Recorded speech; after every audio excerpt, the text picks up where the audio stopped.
बेवहाय बे फट'खौ एडिट खालामनानै जे जौनि बथल लागायनानै दिनै दुलाराय बाथौ धोरोमारि बा बाथौ धोरोमखौ बर'नि गुबै बाथौ धोरोमखौ माने लाजि फोनांनाय जादों। धोरोमनि मोनसे खौसेथि आरो आब्रुथिखौ गैया खालामदों। गिबियावनो गोजोन फुंबिलिनि बयनिसिमबो खुलुमनाय आरो सिबिनायखौ बावहरग्रोदों। दिनै फुङावनो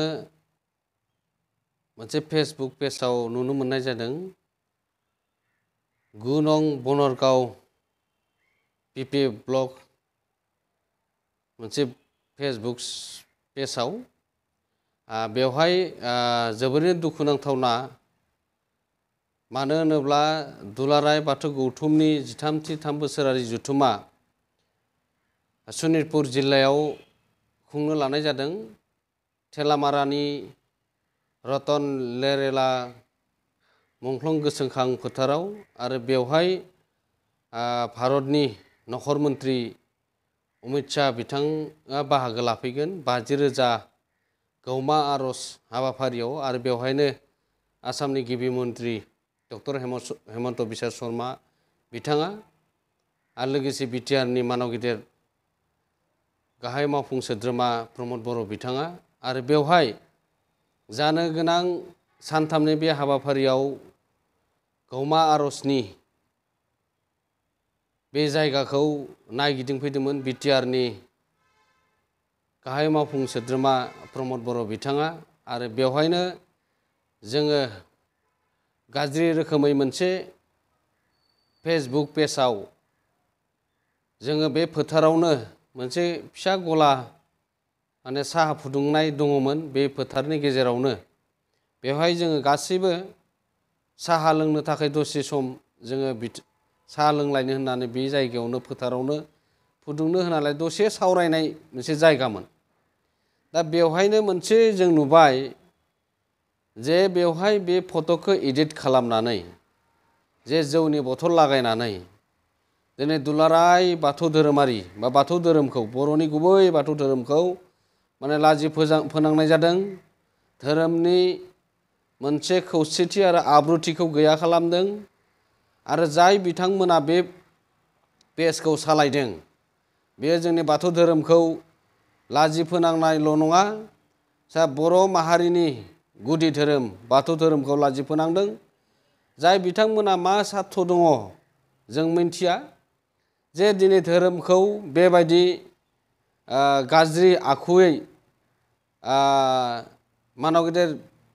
शिबा बेवहाय जा भारतनि नखर मन्त्रि अमित शाह बिथाङा फैगोननि हेलिपेड बानायनाय बे जायगाखौ नायगिदिंहैदोंमोन आरो बे नायगिदिंहैनायावनो मोनसे बबेनिफ्राय मोनदों मिन्थिया बे मोनसे गाज्रियै फट' आपल'ड खालामनायखौ जों नुनो मोनदों आरो बेवहायनो जोङो रायदाव आफादनि बिबानगिरि दंमोन ओनसोलनि मेलेमजिबि बिथांमोन दङमोन आरो दुलाराय बाथौ गौथुमनि बिबानगिरिफोर दङमोन आरो धोरोम सिबियारि बाथौ धोरोमखौ मोजां मोनग्रा आरो बे हाबाफारिखौ जाफुंसार खालामनो थाखाय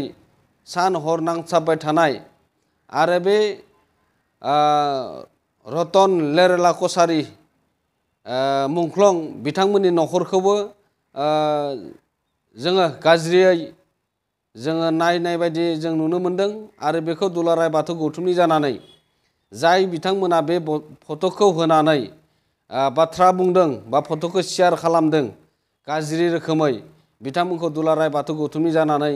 गोख्रों सोंखारिदों आरो बे फट'खौ दुलाराय बाथौ गौथुमनि जानानै बिथांमोनखौ बोखारनो थाखाय खावलायदों। मानो होनब्ला बियो जोंनि बाथौ धोरोमजोंल' नङा बर' समाजखौनो लाजि फोनांनाय बायदि जों नुनो मोनदों आरो बेखौ दुलाराय बाथौ गौथुमनि जानानै गोख्रों सोंखारिदों आरो बेखौ थाबैनो बोखारनो थाखाय दुलाराय बाथौ गौथुमनि जानानै जाय बिथांमोना बे बनरगाव ब्लग बिपिएफ फेसबुक पेजआव होदों बेखौ थाबैनो बोखारनांगौ आरो दिनै दुलाराय बाथौ गौथुमनि सेराव बिथांमोना निमाहा बिनांगौ बेखौ दुलाराय बाथौ गौथुमनि जानानै गुरै खावलायहरदों आरो बिथांमोना बेखौ जुदि बोखाराब्ला बिनि थाखाय जोङो आयेननि खाथियावबो राहा लानो थाखाय जोङो आवगायगोन। बेनि थाखायनो जाय बिथांमोना बे गाज्रि आखुजों बे पस्टखौ होदों बिथांमोननि गोरोन्थि साननाय बेखौ जाहाथे जोङो जोंनि बर' समाजाव बेखौ गुबुंले थासारियाव लाबोआ। बेनिखायनो अननानै आरो धोरोमखौ मान होनानै दुलाराय बाथौ गौथुमनि जानानै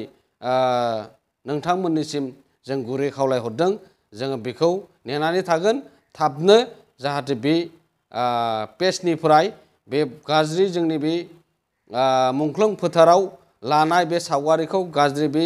जौनि गिलास लागायलायनानै होनायखौ दुलाराय बाथौ गौथुमा दुखु मोननाय फोरमायदों आरो गोख्रोङै जोङो सोंखारिदोंबो। गोजोन्थों।